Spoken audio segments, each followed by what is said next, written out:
For decades, Burkina Faso was a country stranded in dust. Its roads crumbled, its villages were cut off, and its people were left walking endless miles beneath the burning Sahel sun.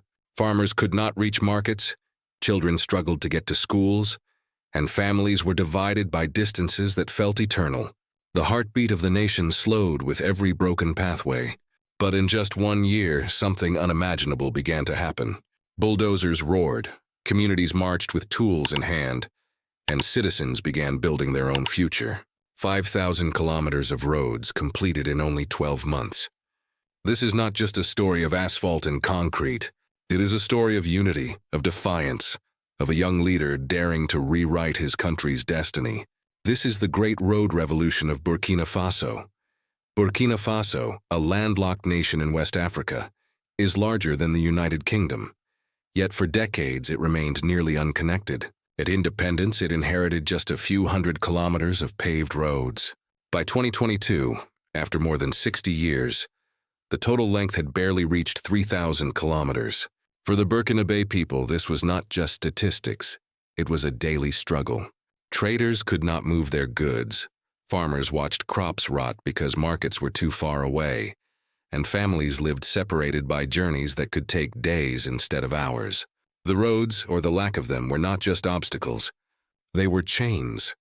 In late 2022, under the leadership of Captain Ibrahim Traoré, the government announced a bold initiative known as Faso Mobilizing, meaning Faso is being built. But this was not an ordinary government project. It was something radically different. A call for the people themselves to join in. Citizens were asked not just to watch, but to work.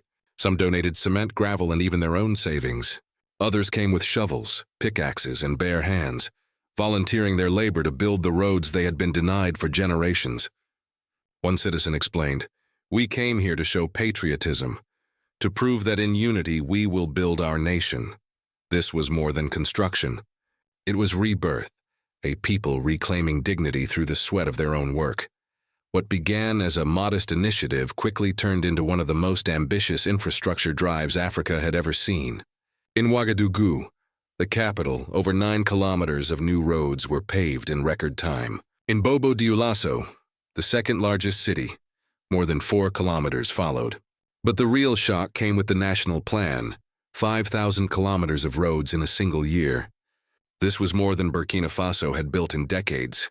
It was a leap so vast that international observers called it impossible, until they saw it happening.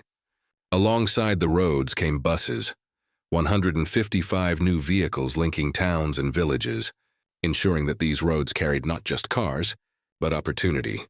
To outsiders, roads may seem like mere infrastructure, but in Burkina Faso, every meter of asphalt carries a deeper meaning. It represents villages once forgotten, now connected.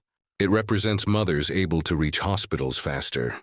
It represents children who no longer walk for hours to get to school. And it represents a country telling the world, we may be small, but we are not powerless. By mobilizing its people, Burkina Faso did what few nations dared.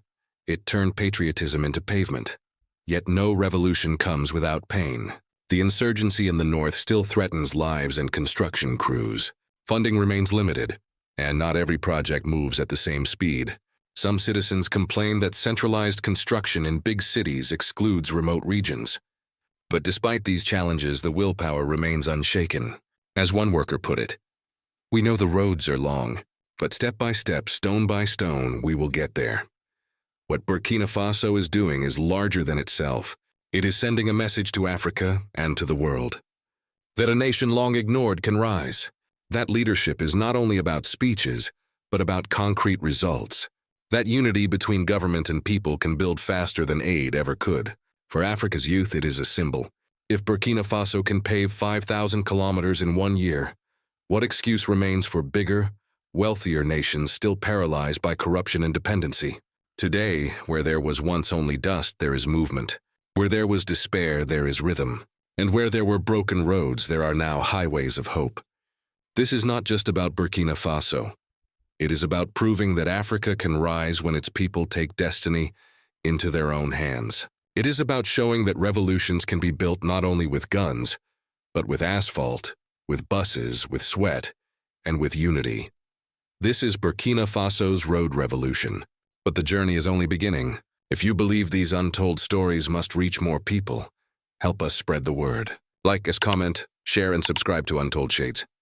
Because Africa's future deserves to be seen.